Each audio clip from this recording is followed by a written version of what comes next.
Simula po nung ako ay nag-join sa life group, hindi na po ako matampuhin at hindi na nagkikimkim ng galit kapag mayroon kami hindi pagkakaintindihan ng aking asawa. Nagiging mahinahon na ako. Simula nang sumali ako sa life group, di na ako naging magagalitin. Bawasan yung stress ko kasi marami akong problema ngayon. Tapos nakulong pa yung asawa ko, hindi ko na alam kung anong gagawin ko.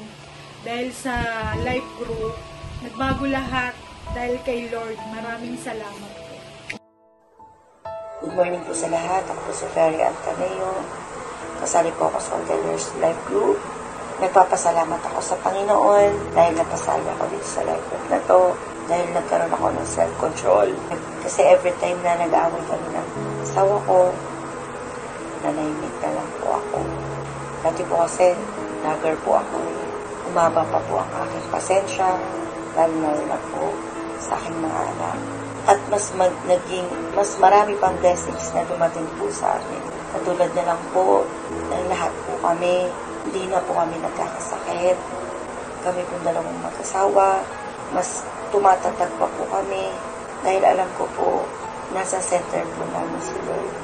Na naging epekto po sa amin ito, sa pagsali ko po dito, sa life group na to, na makinig sa kanyang mga salita.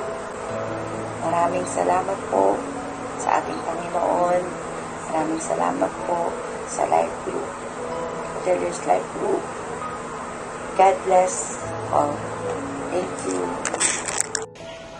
Palagi akong nagtitry mula sa paggising at pagtulog. Naging nagpapasalamat sa Panginoon sa mga biyaya na binigay niya sa akin. Masaya at masarap sa pakiramdam na nakakapakinig ng salita ng Diyos kapag kami ay nagbibigay ng testimony at kung paano kami binibless sa buong isang linggo. Ang epekto po sa akin, ngayon po, lagi na ako nagpipray, nagdadasal. Sana po, gabayan kami sa araw-araw. Tsaka, ipapasalamat ako sa Panginoon na hindi niya kami pinababayaan. Tapos,